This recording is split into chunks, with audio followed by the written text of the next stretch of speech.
Our News is brought to you by Alive. Believe in best. Tonight on Our News, medicinal marijuana legislation soon headed to the House, why KFC Nassau was forced to lay off 35 staff members. Plus, Halson Moultrie speaks out one day after he quit the F&M.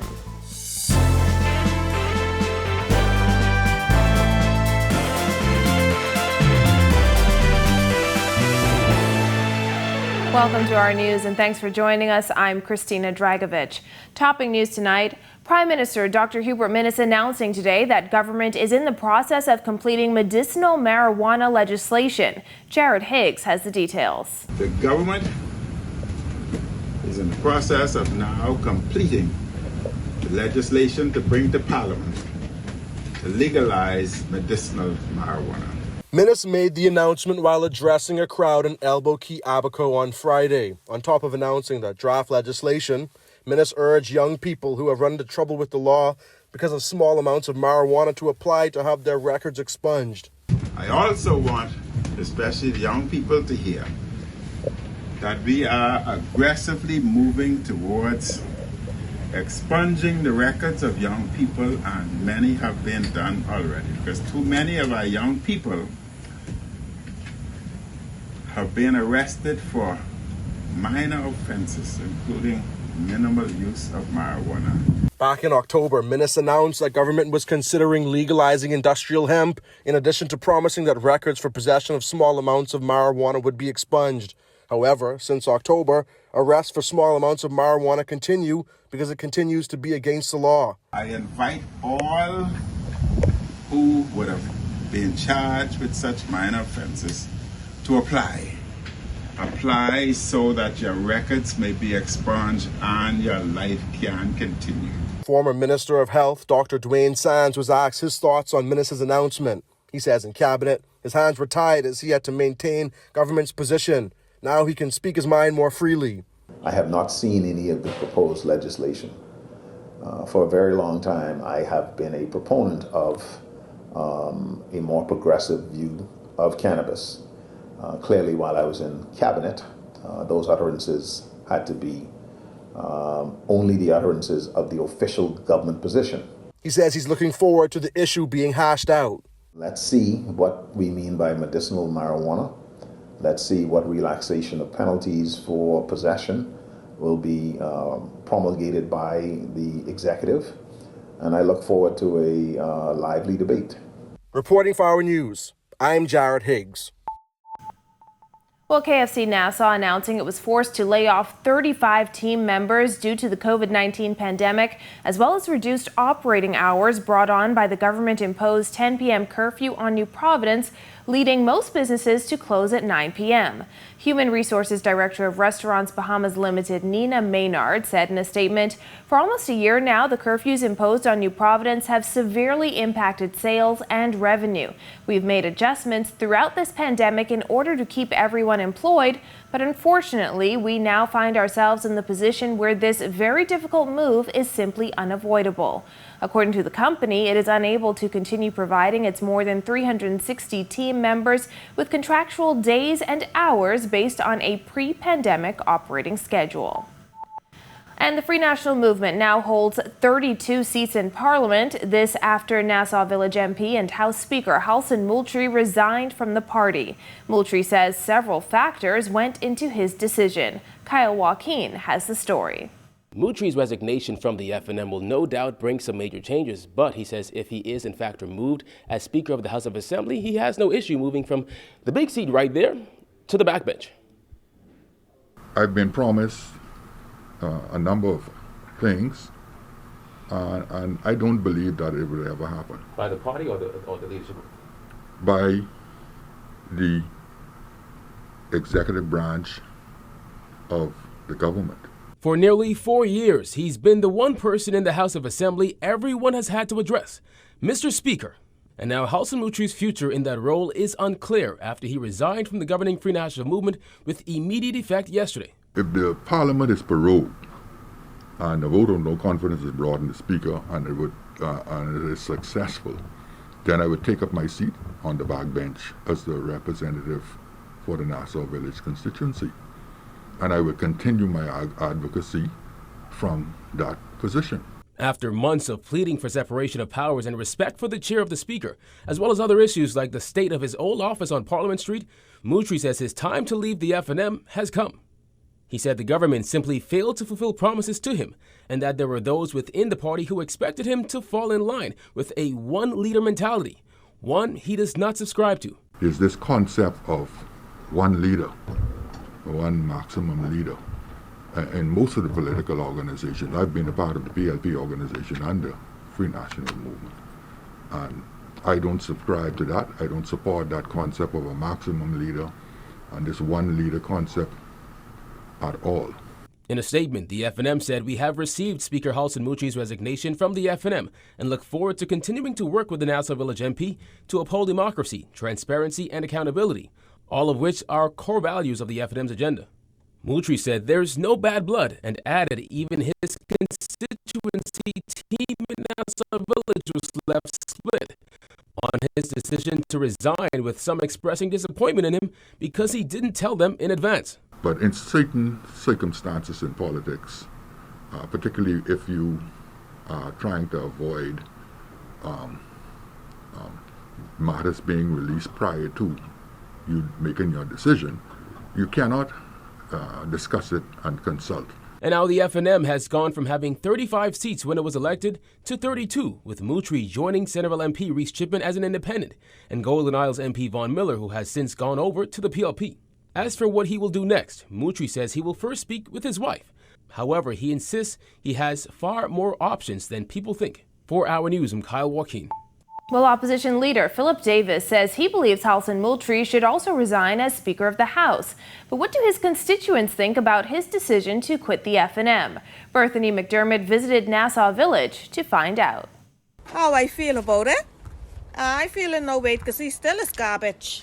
So how was he as an MP? Do you think he was garbage? Would you vote for him again? Never! The shocking decision by Nassau Village MP Halson Moultrie to quit the Free National Movement isn't bothering his constituents. In fact, some of them feel he made the right move. There has been a lot of complaints with Moultrie and the party, and it was bound to happen. He would quit, and it's a good thing that they don't have the power to fire him. Or they might have fired him a long time ago. I totally agree with him because he wasn't much doing for the village. He did the best thing instead of making the situation worse. Back in October, Moultrie confidently told Our News that the F&M will not win the Nassau Village seat in the next election if he isn't nominated. However, these residents say his representation wasn't the best. I want the MP to do what Chris Mortimer do and help the people, help the poor. I understand, I'm not sure. I understand that they get 100,000 to help the community. I'll rate him as an EZ to the bottom of the list because Moultrie never had come around, not even on a Saturday, to come on to the people then and see or hear they cry or their needs. And while most residents we spoke to say they support Moultrie's decision to quit the F&M, all of them say he wasn't the best MP, one not even worth re-electing. No, sir, no way. When I needed assistance in the COVID time, I went there and I got some seeds to plant. That's what I got from him. Would you vote for him one more time? Oh, no. No? No. The House Speaker also trod a rocky road with the official opposition. On many occasions, Moultrie and members of the PLP butt heads, resulting in the PLP moving a motion of no confidence in him. Leader Philip Davis says Moultrie should also resign as Speaker. He's presiding over a parliament where the opposition has no confidence in him, and he, as the Speaker, has no confidence in the majority. The only honorable thing for him to do in those circumstances would himself to be resigned from the post of Speaker. Reporting for Our News, I'm Bethany McDermott. Well, sunny and beautiful conditions today. Greg Thompson is in the Weather Center with a look at tonight's conditions. Thanks, Christina, and a happy Friday, everybody. Beautiful conditions around the islands today. Outside our studios, we're also enjoying those very nice conditions. Temperatures very comfortable, 73 degrees, with the winds out of the southeast at 10 knots, bringing in that warm air mass. Just a few clouds outside our studios, and of course, temperatures feels like in the low 70s. Another spectacular day around the islands. High pressure remains in charge, generating the clear skies, the exception being down near the Inagua and the Turks and Caicos Islands. A couple more clouds down there, maybe even an isolated shower. That's your first look at weather. Your extended forecast is still to come. Still to come, why a former cabinet minister understands the House Speaker's concerns, plus what has local farmers frustrated. Stay with us. Basketball is back, baby, and so is NBA League Pass, only with Rev Trio. Sign up for Rev Trio today and enjoy NBA League Pass absolutely free, along with incredible prizes including a brand new 50-inch smart TV, NBA gear, and more. With tons of prizes and gear, signing up for Trio is the best on and off-court move this year. Just call 601-8992 or visit www.rev.bs/promotions/trio. Sign up for Rev Trio today and enjoy NBA League Pass absolutely free.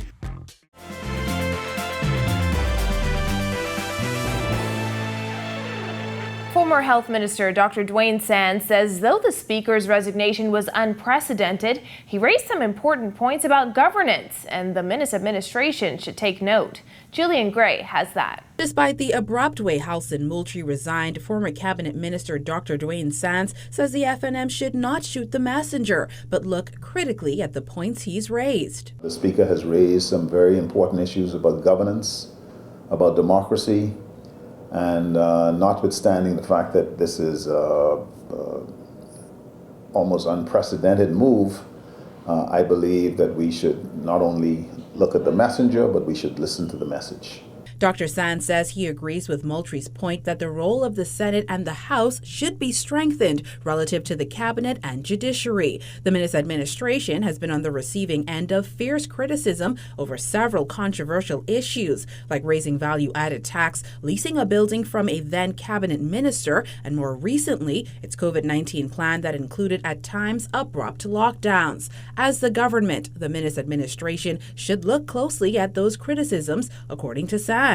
Every single time you're in power or you're out of power, you should be critically analyzing how far you have drifted away from where you'd like to be, and in particular, how far you've drifted from what the requirements of the public that you're privileged to serve. But it's not just the FNM, as Sands added that both major political organizations should look at their flaws and try to correct them in the interest of the Bahamian people. I think it's very important for every single political organization to look critically at its positive impact and its perceived negative flaws and try to correct them. Both the major political parties have a long history, and sometimes you may deviate from your core values. Now, Dr. Sands says he plans to be on the FNM ticket for the next general election, as there's more work to be done in his constituency. And based on the response that he's gotten from his constituents, he says that they still believe in the work that he's doing. Reporting for our News, I'm Jillian Gray. Well, frustrated farmers are calling on the authorities to take complaints from farm theft more seriously. Jared Higgs tells us more. Jones says his family has been raising chickens for almost 60 years. These farm theft incidents are cutting into his livelihood. 38-year-old Cameron Jones has been farming since he was 4 years old. It's his passion and his livelihood. I try to carry that torch, but you get theft, over and repeatedly from myself and other farmers. The father of one says over the years, he and other farmers have watched their losses pile up as continued incidents of theft take their toll. They carry your coconuts, they carry your hogs, they carry your goats, they carry your sheep, they carry your whatever you have, they will carry. They then go on and resell. Last Friday, an incident of attempted theft on Jones's farm resulted in the 38-year-old shooting a man with his shotgun. The 2 a.m. scene resulted in both Jones and the man being arrested. I have chickens that lay pink egg, green egg, olive green egg, blue egg, chocolate egg. Where my chickens are. Meanwhile, Jones says he doesn't feel safe. He says his car and home were torched while he was in police custody. Facts confirmed by his lawyer, Alex Dorsett. Another farmer, 22-year-old Sion Newbold, has been helping Jones secure his property since he was bailed out of jail. The young farmer, who also offers private security services, says incidents of theft are common. They love to steal on weekends. So it's mainly either midnight or early morning. Jones says his losses add up. 2 rare goats that were previously stolen cost him $5,000 each. He estimates that he lost up to $80,000 last year due to theft. What message I have for the police? Please do your jobs and protect innocent people like myself. Please. That's all I ask. And we need protection. Help me. Reporting for Our News, I'm Jared Higgs. Well, the Free National Movement ratifying several candidates this week. Outspoken F&M MP Frederick McAlpine says he will be a candidate in the next general election. McAlpine admits he has not ruled out running as an independent or joining another party. Jasmine Brown reports. Despite the fact that McAlpine appears to be out of favor with his own party, the controversial Free National Movement MP says he intends to run again in the Pine Ridge constituency, even if he does not get the nomination from his party. When asked if he thinks he will receive another nomination under the F&M, McAlpine said no matter the ticket, he plans on running. It is now up to the Free National Movement to determine what they're going to do. I'm not going to help them to do what they want to do. They're the party. They own the party. The leader has hijacked the party, and so he can now do what he has to do. McAlpine will do what he has to do in the basis for the people of Pine Ridge. The outspoken MP has broken ranks with his party on several issues and has been critical of Prime Minister Dr. Hubert Minnis on many occasions. McAlpine says because of his outspokenness, he has been shut out. I have not left the party, but the party, through its leadership, has left me. I continue to support the tenets of the Free National Movement. It is the Free National Movement who has walked away from its tenets and from accountability and transparency, as they said during the time of campaign. Earlier this week, the Free National Movement ratified 17 candidates for the next general election. None of the 5 constituencies in Grand Bahama were represented on Tuesday's list. McAlpine says even if he does not get the nomination, he still has his options open. I intend to run during the next general election. The question is how I will run or how I intend to run might be ambiguous at this time, but there's no ambiguity as to whether or not I will be running in the next general election if God spares my life. Could it be as an independent? It could be as an independent. It could be as many things. There are several options still open. When asked if joining the PLP would be one of those options, the Pine Ridge MP said this. That is an option, but right now it doesn't seem to be on the horizon in terms of me joining the PLP. I am likely to stand forward as an independent or to see what doors will open. Now, McAlpine says no matter what happens, he plans on remaining with the people of Pine Ridge for as long as they'll have him. Reporting for Our News, I'm Jasmine Brown. Still to come, an entrepreneur barks up a new pet business, plus the latest in sports. Stay with us. Every new season of On the Record, we push the limits. Venture into unknown territory. We take our cameras into places unseen before. We share the stories and experiences that affect us all. And now it's time for Season 5. On the Record, Thursdays at 8 p.m. on RTV Cable Channel 212 and streaming live on Facebook on the Our News Bahamas page.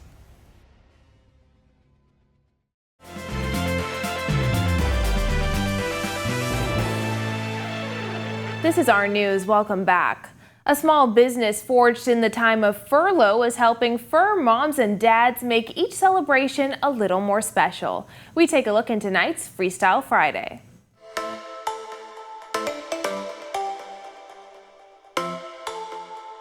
From pupcakes to potcakes, a small business is barking up the pet treat industry and filling a need in a niche market. Paw Shop is, well, I like to call it a pet lifestyle brand, the Bahamas' first pet lifestyle brand. That's Ralpha Moxie, the founder and passionista of the Paw Shop, a startup baking up organic, handcrafted treats, pupcakes, and potcakes.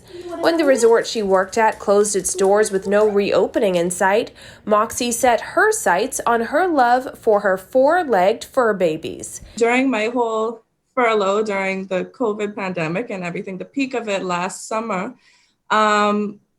it occurred to me, well, maybe other people would enjoy this too. The pet industry is no kibbles and bits. According to the American Pet Products Association, the industry has grown from $97.5 billion in 2019 to $99 billion in 2020. Sometimes people think dogs will just eat anything. It's not necessarily true. So there are some pickier dogs, which led me to including meat-based treats. Moxie says the Posh Shop takes celebrations seriously, including football. You know, the Bahamas is Dolphin City #2.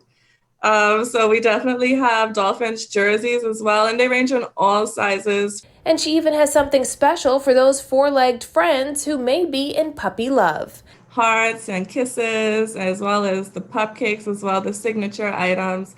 There's also a little cute Valentine's Day outfits that are there and toys. So if you're sending your pup on a little date, we have champagne bottles and everything. The practical side of the business caters to dogs, but Moxie says it also goes deeper. The intent is to build a community of people who, you know, we spoil our pets, we love our pets, and they're not just animals to us, they're family. You can find the Posh Shop on Instagram and Facebook. Tonight in sports, a big win for Bahamian coach Yolette McPhee-McEwen as they take down a ranked team. Marcellus Hall has the details. Thanks a lot and welcome to our sports on a Friday, everybody. I'm Marcellus Hall. We're all familiar with the old saying, close but no cigar. That's been the case for the Ole Miss Lady Rebels for much of the season. They've been close but no cigar, if you will. No victories because they keep getting it done, or rather losing the games in the second half. Last night, going up against a top-ranked team in Kentucky, hoping for a different result. Let's take a look. After a couple of tough losses, the Ole Miss Lady Rebels, led by Bahamian head coach Yolette McPhee-McEwen and Bahamian guard Valerie Nesbitt, taking to the floor last night. They took on 15th-ranked Kentucky. Leading by one at the end of the first quarter, the Lady Rebs would outscore the Lady Wildcats 24-12 in the second quarter to take a 41-28 lead into the half. That lead would be sufficient this time as Ole Miss able to maintain down the stretch. They go on to the 72-60 victory. Nesbitt, doing her part, scored 9 points to go along with 3 rebounds and 3 assists. This came in 19 minutes on the floor. After the game, Coach Yo talking about our team's performance. Extremely grateful for the win, extremely grateful for our players having resilience and not breaking. I thought that they put together 40 minutes, and we knew we were close because we had put together 25 minutes, then 30 minutes, and then LSU, we put together 39 minutes. And so the focus for the last couple of days was just on finishing, and I thought we did a good job of that today. And as you can tell, it is Super Bowl weekend. Big game comes your way on Sunday. Tampa Bay up against the defending champion Kansas City Chiefs. Mahomes against Tom Brady. Let's see how this one turns out. We'll give you details on that and more coming up for you on Monday. Enjoy the game. I'm Marcellus Hall. Back to you. And still to come on our news, Greg is back in the Weather Center and a local pastry chef's sweet gesture. Stay with us. Every new season of On the Record, we push the limits. Venture into unknown territory. We take our cameras into places unseen before. We share the stories and experiences that affect us all. And now it's time for Season 5. On the Record, Thursdays at 8 p.m. on RTV Cable Channel 212 and streaming live on Facebook on the R News Bahamas page.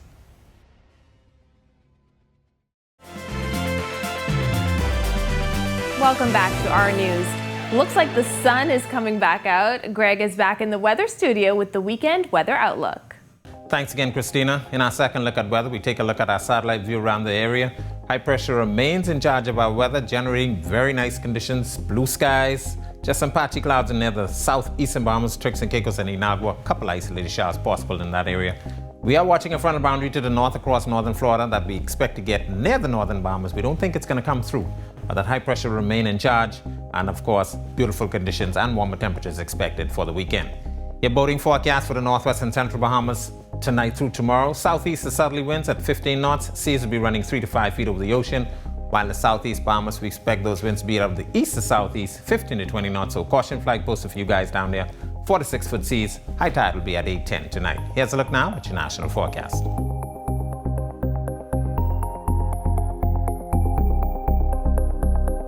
Now look at your extended forecast through Wednesday.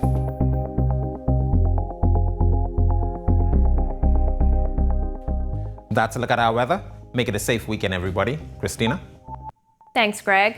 A local pastry chef is hoping to do his part to assist struggling families during the economic downturn by giving out 300 loaves of fresh baked bread to inner city residents. Pastry Haven owner Nathan Sands says the giveaway will continue over the next few weeks. What we're doing here at Pastry Haven is we're about to give away 300 bread in the inner city communities. It was, I guess you can say, a command that I got from the Father, God above. When I was walking out of church, I think it was last Sunday, I heard the Lord tell me say to give away some bread, and he was really specific with it. He said 200, and after I posted what I was about to do on Facebook, then I had a few donations come in, so I decided that we'll make it 300. Smith started out in Black Village and the Grove. As more Bahamians fall through the cracks, he's hoping this small gesture will bring some relief. I want to be able to, at least lift the burden somewhat for some people that, don't know where their next meal is going to come from, that don't know how they're going to afford something to eat over the next day, week, month. So if I can do my small part to help somebody else enrich their life, then I'm happy with that. It is something that I would like to continue because I like to, be a helping hand in my community. I feel like all business owners should somehow figure out how they can help the less fortunate in the community. And if we do that, we'll have a better Bahamas. You can find Smith at Pastry Haven. Well, thanks for joining us for our news tonight. On behalf of the entire team, I'm Christina Dragovich. We'll see you right back here tomorrow night for our news weekend. Have a beautiful evening, Bahamas.